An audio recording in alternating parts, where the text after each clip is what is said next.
we're all about individualism. We're all about the dignity of the individual.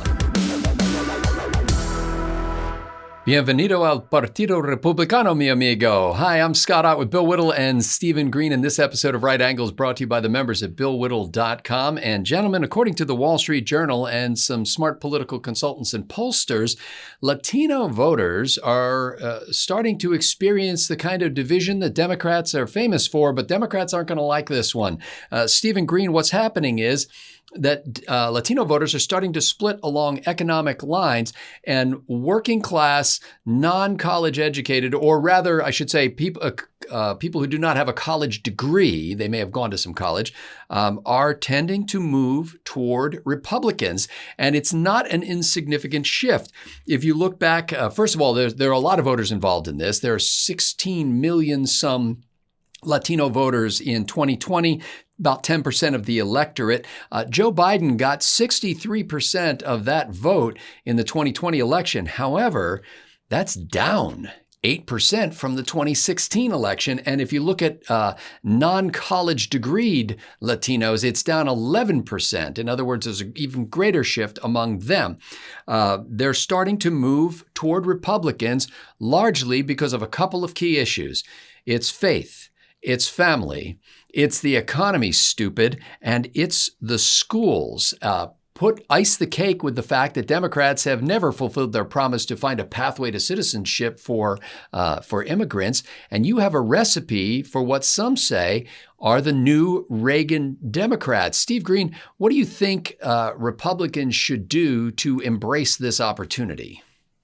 Wow. Well, number one, they probably need to stop listening to the Chamber of Commerce wing of the party.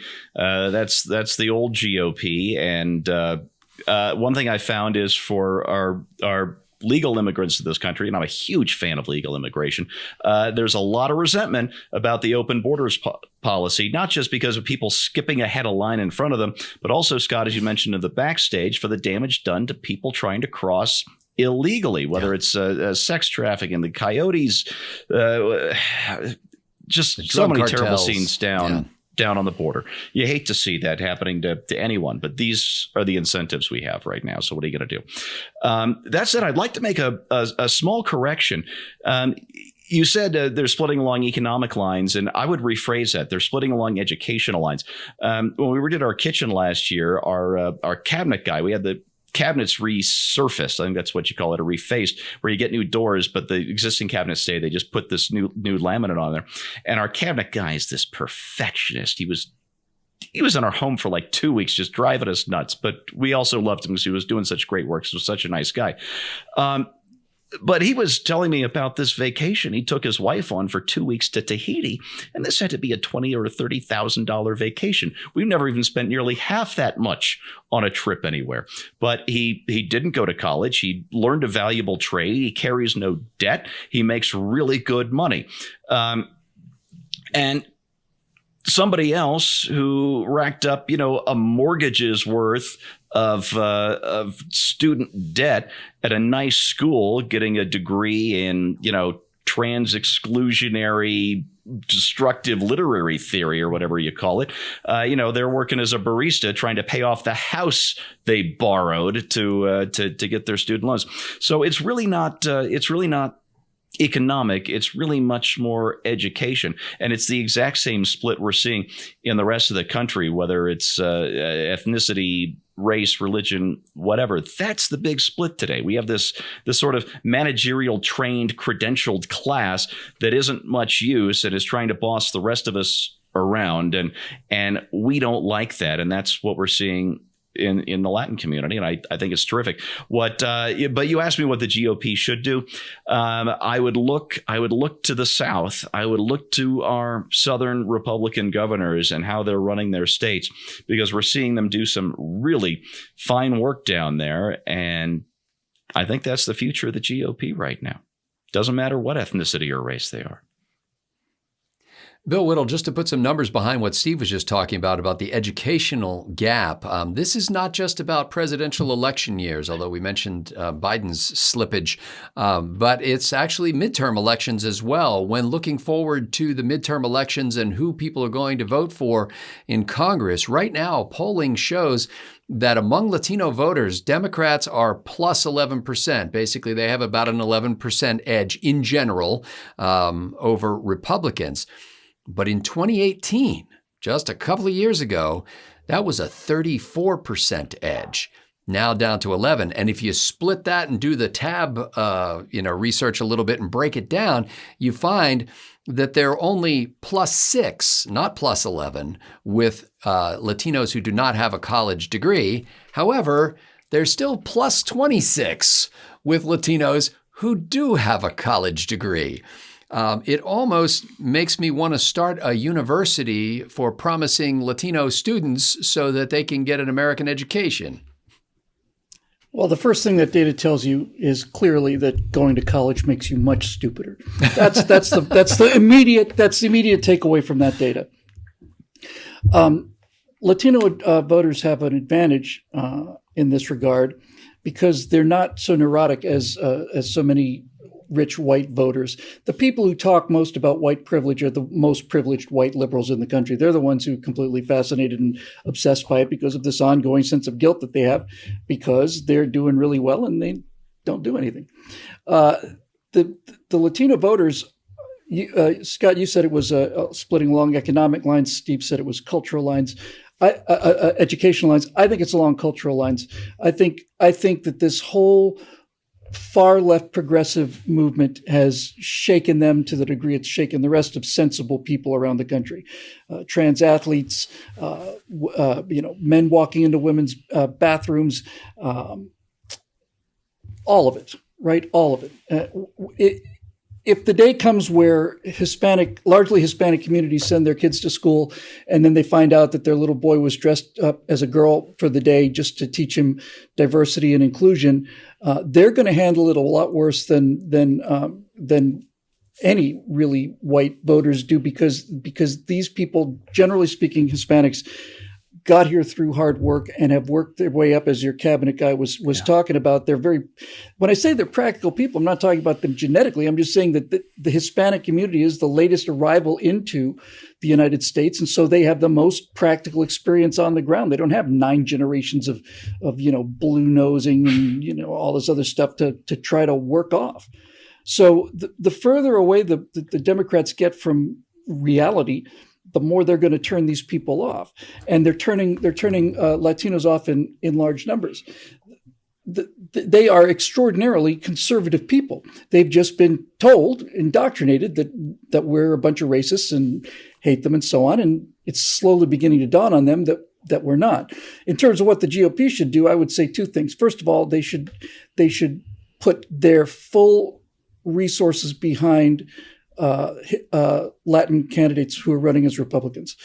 We just saw a major cultural event when that seat in Texas, a congressional seat that's been held by Democrats since Texas entered the Union, went to a Latina Republican. So an awful lot of that Republicans can't stand up stuff goes away when it turns out that it's a Latino or a Latina running as a Republican. Republican candidates are tremendously powerful in that regard.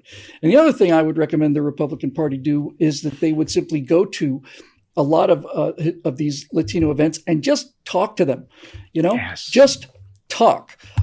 This exact same argument applies to black voters. This idea that they, there's no way that we can win them over. It's like, how do you know that? You could I could win them over in 10 minutes. I could win them over in 10 minutes by simply speaking to them as from one individual to another and find out what type of problems we have in common and how we can go about addressing them, and not either condescending to them or worshiping them like they're some sort of golden calf because of their alleged victimhood status. I think that this trend is not only solid, but it's going to accelerate, and it's going to accelerate rapidly. And if it accelerates and holds, then the same thing with the Latino vote is true with the black vote. If the Democrats don't get plus 30 or plus 25 on the Latino vote and plus 80 or 85 on the black vote, if those numbers erode by 5%, then the Democrats never win another national election again. And this Democratic Party pursuit of the most extreme lunatic fringe of their philosophy is going to continue to cost them. And this is just another one of the signs that this gigantic bell curve is a-coming. And they don't show any signs of slowing down. Thank God. Just to piggyback on what Bill said there, I think in addition to speaking to people, listening really pays off. And in fact, you'll find, and I get a lot of experience doing this because I'm in sales, I'm in a retail environment, I'm dealing with people from all over the world. In case you didn't realize it, if you come from the Northeast, Texas is the melting pot. Texas is where people, because especially in the Dallas area, this is a major technology hub. So we get people from all over the world coming here who speak many languages, come in different shades. And I had a good lesson the other day. I saw a man who appeared to be of some sort of Middle Easternish, maybe Indian, maybe Egyptian, maybe, I don't know, somewhere in that area of the world. And he was looking at a hand-knotted wool rug. And my tendency as a salesperson is to step forward and inform him about the hand-knotted wool rug and why it's such a valuable thing and why it's $6,000 when the rug next to it is $600. But I paused for a moment, and the better of me actually triumphed for once. And I said, tell me about this rug. And I asked him, as if he were the salesperson, to tell me about the rug. And he starts describing the threads, and he turns the rug over and he starts describing the thickness of the threads. And he said, these threads are actually a little thicker than they should be. And that's why it's a $6,000 rug and not a $60,000 rug. If they were much thinner threads, you would see a much finer design, and this would be a $60,000 rug. He said, I have seen $1 million rugs. And he then started telling me all this stuff about rugs. Clearly, the guy had something to share, and I had something to learn, and I didn't come at it as somebody who was about to educate him because of my position. And I think if you take an approach like that, when you ask somebody, he probably walked away from there thinking, that salesman is very intelligent. I didn't say anything. I just asked him questions about the rug.